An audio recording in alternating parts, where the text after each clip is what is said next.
sauti ya Mungu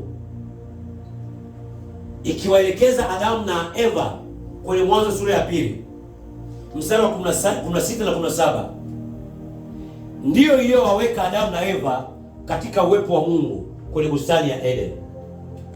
Walipokuwa wakiitii ile sauti ya Mungu, waliendelea kuwepo uweponi mwa nani? Mwa Mungu. Siku walipoamua na kuchagua kuisikiliza na kuifuata sauti nyingine, sauti ya chanzo kingine cha nyoka, shetani ibilisi, ndiyo iliyowatoa katika uwepo wa Mungu kwenye bustani ya Eden. Kwa hiyo sauti ya Mungu ndiyo inayotuweka karibu na kutuweka karibu na Mungu, ila sauti ya shetani siku zote inamweka mtu mbali na uwepo wa Mungu. Ukisoma kwenye Kutoka hapa sura ya 32 mstari wa 19 hadi wa 35, wana wa Israeli baada ya kuokolewa kule Misri walikuwa karibu na Mungu, wakimpendeza Mungu. Ni pale tu Mungu alipokuwa anazungumza nao kupitia kinywa cha Musa. Lakini siku ambapo Musa alipoenda kuomba siku 40 usiku na mchana katika mlima wa Sinai, na wakaacha kuisikia sauti ya Mungu ndani ya masikio yao na mioyo yao, shetani alizungumza nao na mioyo yao ikageuka kumwangalia Mungu, ikageukia miungu mingine. Wakamwambia Haruni aliyebaki, tutengenezee miungu tuiabudu, maana Musa amekawia sana huko mlimani ajerudi. Mwanadamu ameumbwa katika namna hii, asiposikia sauti ya Mungu ikamuongoza katika hatma, ikamuongoza katika mwisho wake, maana Mungu anautangaza mwisho kabla ya mwanzo, kuna sauti nyingine itamuongoza katika uharibifu na upotovu.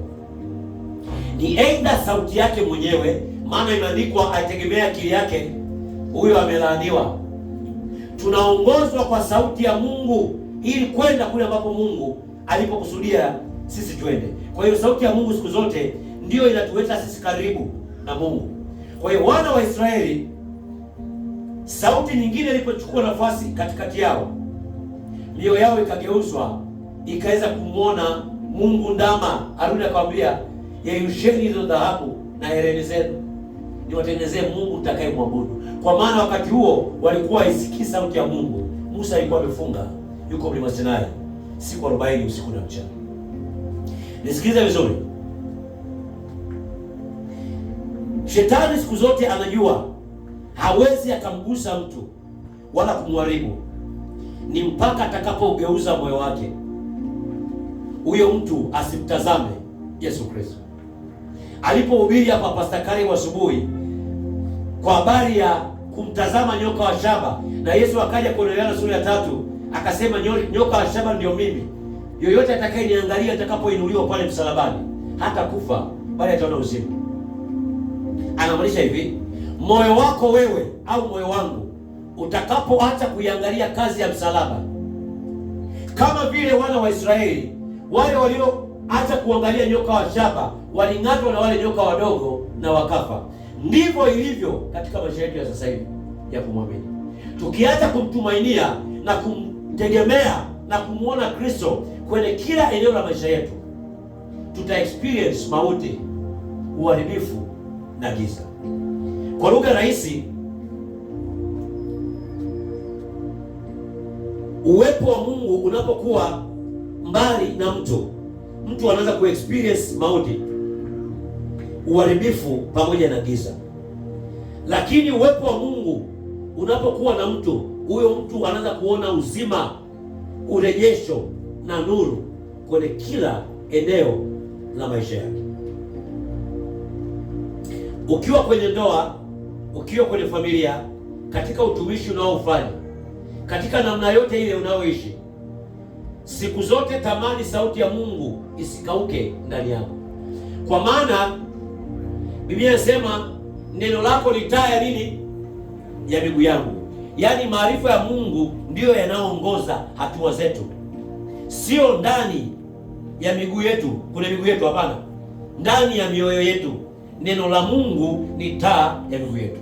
Neno la Mungu limekuwa ni nuru inayotuangazia kule tunapoenda. Usiposikia sauti ya Mungu inasema na wewe,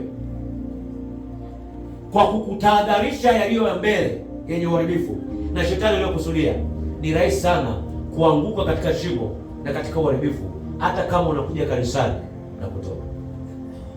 Mtaji tulionao mkubwa ni kuisikia sauti ya Mungu. Aidha tunaiona katika maono, tunaiona katika ndoto, tunasikia sauti ya Mungu ya upole ndani. Aidha tunasikia katika vinywa vya watakatifu wenzetu wenye roho wa Mungu. Aidha tunasikia sauti ya Mungu kupitia neno lake likituhubiria. Sauti ya Mungu inatuonya. Wakolosai, andika Wakolosai sura ya 3 mstari wa 16, anasema na neno la Kristo likae kwa wingi ndani yenu, likiwafundisha huku mkionyana, mkiimba na kumtumikia Mungu ndani ya mioyo yenu. Kwa hiyo mtu anapopungukiwa kuisikia sauti ya Mungu kwa njia au kwa namna yote ile, mtu huyu yupo katika hali ya hatari, kwa maana hata uharibifu waweza kumpata kwa ghafla na asijue. Bwana Yesu asifiwe. Namna gani shetani anaweza kugeuza moyo wa mtu asiweze kuisikia sauti ya Mungu? Kwa kumfanya asisikie sauti ya Mungu, na kumfanya hata kama anasikia sauti ya Mungu, hata kama anasikia kweli ya Mungu, asiweze kuitii, aipuuzie. Maana najua yoyote anayesikia sauti ya Mungu waga anawekwa katika nafasi. Adamu na Eva walikuwa katika nafasi ya kutiisha na kutawala hapo mwanzo. Waliposikia sauti nyingine na kutii sauti nyingine, walitolewa katika nafasi kwenye bustani ya Edeni, kwenye uwepo. Ndivyo ilivyo hata sasa. Muda wote tunapokuwa kinyume na neno la Kristo, tunapokuwa kinyume na maelekezo na sauti ya Mungu, ule uwezo wa Mungu, ile mamlaka ya kimungu ya utiisho ambao Kristo alituachia kama mwili wa Kristo, inakuwa ifanye kazi. Kwa nini? Kwa sababu kutoisikia sauti ya Mungu na kuitii, tunatoka katika nafasi Mungu alizotuweka. Kwa hiyo hata mazingira, hata ufalme wa giza hauwezi kututii. Kwa sababu gani? Kwa sababu tupo nje ya nafasi zetu. Bwana Yesu asifiwe. Amezungumza katika andika Yakobo sura ya 4 mstari wa 7. Ameanza kusema basi mtiini Mungu, alafu kisha mpingeni shetani naye atawakimbia. Kwa lugha rahisi, kama ndani yako hakuna hali ya kumtii Mungu, kuitii sauti ya Mungu, shetani huwezi ukamkemea akakimbia. Hauna mamlaka wala uwezo wa kumfukuza na kumkemea shetani kama hakuna hali ya utii wa sauti ya Mungu au neno la Mungu ndani yako. Wanaotembea na nguvu na mamlaka na utukufu wa Mungu ni wale ambao chochote Mungu anachowaambia wanakitii, hata kama kwa kushurutishwa. Upako au mamlaka ya kimungu inakuwa ndani ya mtu kulingana na kiwango cha unyenyekevu cha utii wa sauti ya Mungu. Nguvu ya Mungu haiji kwa kushinda milimani na kuomba usiku na mchana, haiji kwa kupakwa mafuta. Inakuja kwa namna unavyomfahamu Mungu alivyojifunua ndani yako na namna unavyomtii ndani yako. Kuna mtu mmoja anaongea hapa asubuhi leo.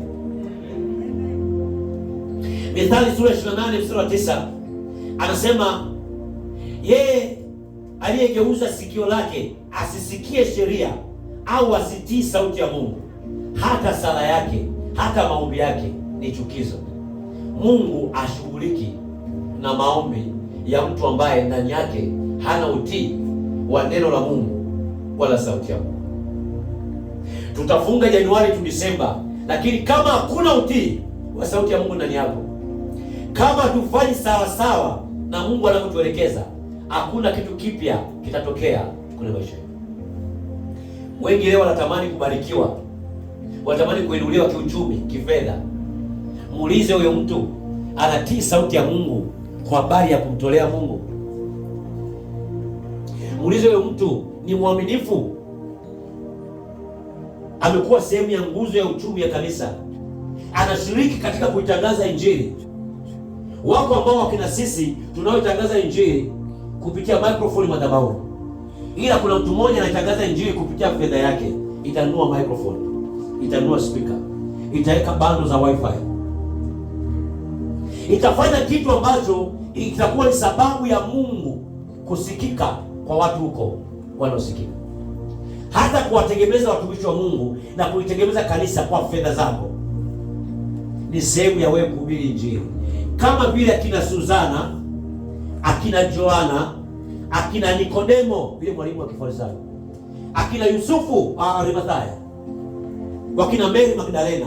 Wao walikuwa haonekani mbele wakihubiri wala wakiomba, ila walimtegemeza Yesu kwa fedha zao na kwa mali.